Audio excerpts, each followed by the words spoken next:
So, at this time, the chair recognizes Mr. Case of Hawaii for 5 minutes of questions. Thank you, Attorney General Garland. First of all, I want to, as a representative from Hawaii with the highest percentage of Asia Pacific Americans in the entire country, I want to fully associate myself with my colleague Ms. Meng's remarks as to hate crimes, as well as to endorse your efforts to take a whole of government approach. That's critical for us to get to the bottom of this and do whatever we can in that regard. So I appreciate your effort on that front.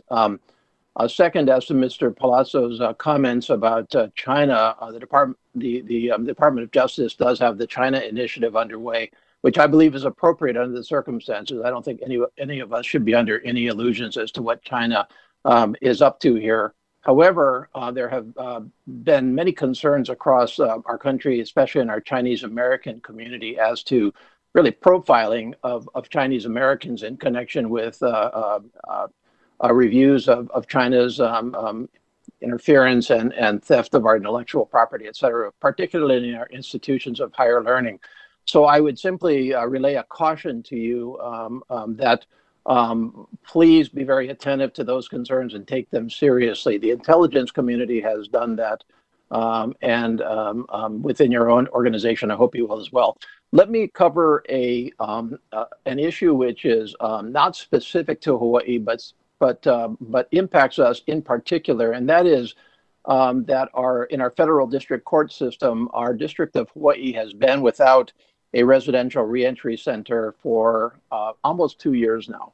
We had a residential reentry center, or halfway house, if you want to refer to it as that, for 29 years until 2019, when the situation changed, and we have been struggling with DOJ and the Bureau of Prisons in particular to get one up and running again. And of course, you know from your own experience that the consequence of the absence of a residential reentry center not only prevents a reintegration of federal inmates into their community, but in the case of the District of Hawaii, and I think this is true beyond the District of Hawaii, the courts utilize that as an alternative to incarceration for two distinct populations, pretrial release and those on supervised release, or so-called public law placement.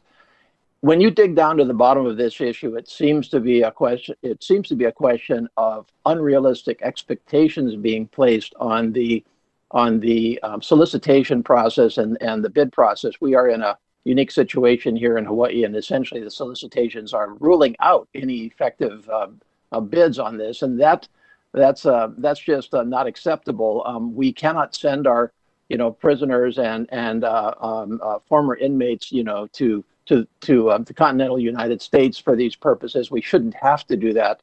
The discussion has been the alternative of day release, which is not going to do the trick. And so I would simply ask for your own personal review and attention to this issue to see whether we can't punch through this and get that solution in place as soon as possible. May I respectfully request that? Yes, of course. Residential reentry is critical to the First Step Act and the Second Chance Act approaches, which were passed by Congress. They are the way, both to reduce our prison population and also to prevent recidivism and to make it easier for people to reintegrate into the community and become good citizens within the community. So they are quite essential in that regard. I don't know the specifics with respect to the entry program in Hawaii, although I do understand that there's a new solicitation being worked on, and I will ask my members of the team to work this up and then talk to your staff about it directly. Thank you very much, Attorney General. My remaining time, let me just follow up on Mr. Palazzo's comments on immigration, and I won't have time for you to respond, but I leave this with you. In reviewing immigration and especially a recent trip to the border, it became crystal clear to me that the burden on our immigration judges is in fact very, very acute, and is essentially incentivizing, as Mr. Palazzo said, the cartels to to manipulate weaknesses in our system to basically enhance human trafficking and their profits. And the critical weakness here is a lack of adjudication on a timely matter of immigration-related issues. And so my question to you, and we can take this up after the fact, is your request itself sufficient to handle what you view as a correctly as a huge problem? Is that going to do the job in terms of re-incentivizing that? And I'm afraid I'm going to have to leave you with that hanging question and hopefully take it up with you in some other way. But it's a rhetorical question. Is that enough? Thank you, Mr. Chair. Thank you, Mr. Case. And we'll allow the witness to answer. Take 30 seconds and tell us what you can in that space of time, Attorney General. So, can you hear me? Yes. Yes. Yeah. So we have asked for a substantial increase for immigration judges, and equally important for the whole team that supports immigration judges. This will be extremely helpful for us at this point, and this is the amount that we need right now. Thank you. At this time, the chair recognizes Congressman Ben Klein for 5 minutes of questions.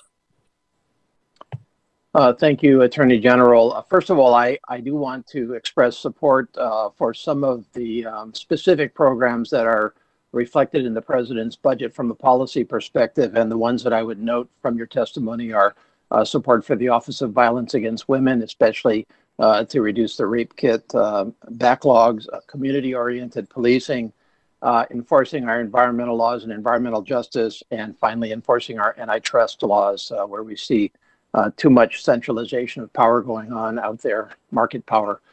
So definitely support those initiatives.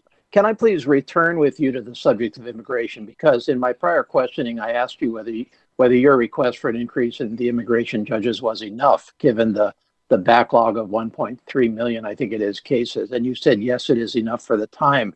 And I just want to kind of get into that a little bit more with you, because it seems pretty obvious to me that the delay in adjudication, especially on the asylum side, is directly manipulated by those that are engaged in human trafficking. And so therefore the answer to that seems to be in two categories. One would be the speed of adjudication, which addresses some of the issues there. And the other is perhaps a broader policy question of our asylum laws to start with. And so I guess the first question I would have is, why do you think your request is enough? And what actually will that achieve? Will it achieve a reduction in the backlog of adjudications to, 1 to 2 months? My understanding, at least, is that in some cases it's up to 2 years. I don't know that, but that's what I'm told, at least. And then finally, have you considered broader changes to our asylum laws, the procedure by which people can seek asylum, the standards for asylum? My understanding is that most of the asylum claims are denied when they're eventually adjudicated. So that would tell me that our asylum laws need to be updated. So two-part question, same problem. Well, let me start with the human trafficking problem that you mentioned. This is part of our law enforcement concern and comes out of the law enforcement part of our budget. We do have a human trafficking task force, and we have some representatives in the Northern Triangle countries and in Mexico who are working on this problem. You're quite right that it is a significant problem that we have to defend against and provide law enforcement for. That the money for that is also already included within our criminal division budget. I can't tell you, exactly how much the reduction will be or to what number it will be with respect to the backlog. That's going to be the result of a combination of factors. So one being the increase in the number of immigration judges and their associated staff, and second being the technology improvements that we're hoping will improve that, and a third will be the mechanisms that the Executive Office of Immigration Review is looking at to put into place to make these run more efficiently. So very difficult to project what the reduction will be, but with this kind of many-pronged attack on the problem, I think it should be quite substantial. But if I could just interject there for a second, you made a request. I mean, the request is for 100 additional immigration judges. You have a 1.3 million backlog. There must have been some basic assumptions that you and your department made in requesting that level of increase in immigration judges and that level of increase in funding that somebody felt was going to result in a sufficient amount of resources committed to the problem. So there must have been an assumption of the problem and of where this got us to in the solution. And I guess what I'm asking is, what are those assumptions? Are you assuming that there will be then a significant reduction, a very significant reduction in the backlog, which would I think at least result in some relieving of pressure on the exploitation of the weakness? I agree with you that reducing the backlog will reduce the exploitation of the weakness. There's a total of a 21.5% increase here, which it's focused precisely on the backlog. We are also trying to hire up for positions that were not filled. So it's not just 100 additional. And there are limits to our ability to hire in any particular year. So we're trying to be good stewards of the money that you provide us. This is the amount of money that we believe we can effectuate. We can hire up for authorized level that are not yet hired, and then with the new hires and to make a significant impact.